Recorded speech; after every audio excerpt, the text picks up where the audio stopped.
नजर जो तेरी लागी मैं दीवानी हो गई, दीवानी मैं दीवानी दीवानी हो गई। তো কেন বললাম এই গানটা, বেশ সুন্দর একটা বৃষ্টি ভেজা একটা মানে কি বলবো একটা ফগ মানে কুয়াশাওয়ালা সকালবেলায় বেশ ভালো লাগে এরকম একটা গান শুনতে। আর সাথে যদি থাকে ঝুমার ঝুমার ওরকম একটা ফেরিং মানে ভিডিওস, তো সেটা কিন্তু বেশ রসালো হয়, তাই না? কি বলো তোমরা? তো যাই হোক, মাই নেম ইজ ঝুমা চ্যানেলটা কিন্তু এখন আর সার্চ করলে দেখা যাচ্ছে না। যেটা কিন্তু ও বলেছিল যে ওর চ্যানেলটা কিন্তু মনিটাইজেশন হয়ে গেছে।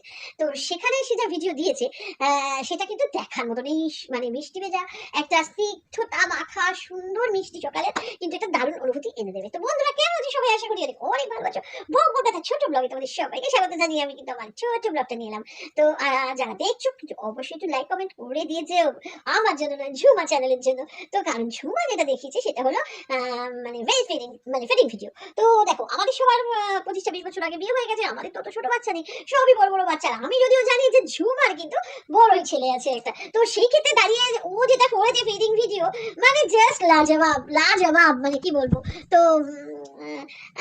এটা কিন্তু সবাই করতে পারে না, তার কারণ এইগুলো যারা করে মানে পুরোটা বুঝতেই পারছো ফিডিং ভিডিও মানে কিরকম আসতে পারে। তো সেই জায়গায় দাঁড়িয়ে এতটা নোংরামি, মানে এতটা মানে একদম নিচু তলে চলে যাওয়া, এটা করা মানে একদম নিচু তলে সেই জায়গায় দাঁড়িয়ে আমি বলবো, যদি কেউ রিপোর্ট মেরে থাকো বা কেউ যদি স্ট্রাইক দিয়ে থাকো, অবশ্যই তোমরা ঠিক করেছো। দেখো, আমরা সবাই এজ এ ক্রিয়েটর হিসাবে আমরা হাফ প্যান্ট যতটা পরানো যায়, অবশ্যই আমি সতী নই দেখাই, এতটা পর্যন্ত ঠিক আছে, এতটা লেভেল পর্যন্ত কিন্তু হাঁটুর ওপর পর্যন্ত কিন্তু ঠিক আছে। কিন্তু পুরোটাও যেটা করে স্যাডো ভিডিও বলো বা এই যে ফিডিং যেটা একদম পুরো এ করে করেছে, সেটা কিন্তু ঠিক না। এটা সমাজকে কিন্তু একটা নোংরা বার্তা দিচ্ছে। আমি বলবো, যারা এরকম ভিডিও করছো বা এই যে স্নানের ঘষাঘষি ভিডিওগুলো যারা করছো, তারা একটা ঘর তলায় গিয়ে করো, একটা ঘর তলায় গিয়ে করো।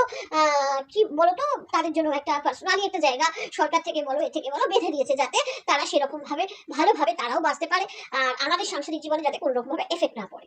তো এবার সেগুলো তো তারা করবে না, সোশ্যাল মিডিয়ায় এসে যথেচ্ছ নোংরা আমিও করি। কিন্তু কি বলতো, আমার কিন্তু ওই ফিটিং বলো বলো এ বলো মানে ঘষাঘষি বলো এরকম ভাবে এরকম বলো, আমি জাস্ট ফানি ভিডিও করি, একটু মজা করি, এর বেশি কিন্তু ব্যতীত নয়। কারণ তোমরা সকলেই জানো যে ইউটিউব থেকে কিন্তু আমার কিছু পাওয়ার নেই, আর না টাকা আছে না কিছু আছে। তো আর আমার কোনো ইচ্ছা নেই, আমি কখনো একটা দিচ্ছি কোনোদিন দিচ্ছি না, কোনোদিন লাইক করে কাটাচ্ছি, আমার কথা বাদ দাও, শিখে তুলে রাখো। তো যাই হোক, ও ভিডিওটা কিন্তু জবরদস্ত ছিল।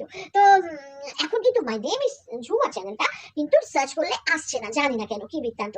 তো ও কালকে বলেছিল কিন্তু চ্যানেলটা মনিটাইজেশন হয়ে গেছিল, কিন্তু ওই চ্যানেলে যেটা এসেছিল ফিডিং এটা, কিন্তু সেটা কিন্তু সমাজকে অন্যই বার্তা দেয়। তো আমি এটাই শুধু বলবো যে ঘরতলায় চার দেওয়ালের মধ্যে করো। দেখো, ঘরতলায় করলে পরে যে আমার স্বামী আমার মেয়ে বুঝতে পারবে না এমন তো নয়। একটা ফ্যামিলিতে থাকতে গেলে তারা কিন্তু পরিপূরক, একে অন্যের আমরা পরিপূরক, ঠিক আছে? পরিবারকে বাদ দিয়ে কোনো কিছু করা যায় না। তো তারা জানে, হ্যাঁ, যারা এরকম নোংরা ভিডিও করে তাদের ফ্যামিলির লোকরা অবশ্যই আমি বলবো তাদের সাথ আছে। হ্যাঁ, যে তারা যে জানে না সেরকম কোনো ব্যাপার নয়। প্রতিনিয়ত প্রত্যেকদিন যারা এরকম ভিডিও দেয়, প্রত্যেকদিন ইচ অ্যান্ড এভরি ডে যারা এরকম নোংরা ভিডিও দেয়, তাদের কিন্তু সাথ অবশ্যই থেকে থাকে। তারা যদি বলে যে আমার পরিবারের লোকরা জানে না, আমি বলবো এগুলো জাস্ট মিথ্যে কথা। তো টাকা কামানোর জন্য বা রোজগারের জন্য তারাও কিন্তু তাদের বউকে বা তাদের মাকে হোয়াট এভার যাই বলো না কেন, তারা মেনে নিয়েছে। তো বা মেনে নেয়। তো যাই হোক, এটুকুই বলবো যে ঝুমা, দারুণ ছিল সেই ভিডিওটা। তো তোকে চেলাপ করি, আরো ভালো করে ভিডিও কর, আমাদের কাছে সেই ভিডিও আমরা দেখি, লাইক কমেন্ট শেয়ার বস। পুরো চুমো ভিডিও ছিল, ফিডিং ভিডিও, মানে সেই দিনটা ফিরে আসবে, আর সেই দিনটা কখনো আর আসবে জীবনে। তো যাই হোক, তোর জীবনে এসছে, তোর তুই খুব ভালো থাক, সেরকম ভিডিও কর, আনন্দ কর, মজা সে থাক। টাটা।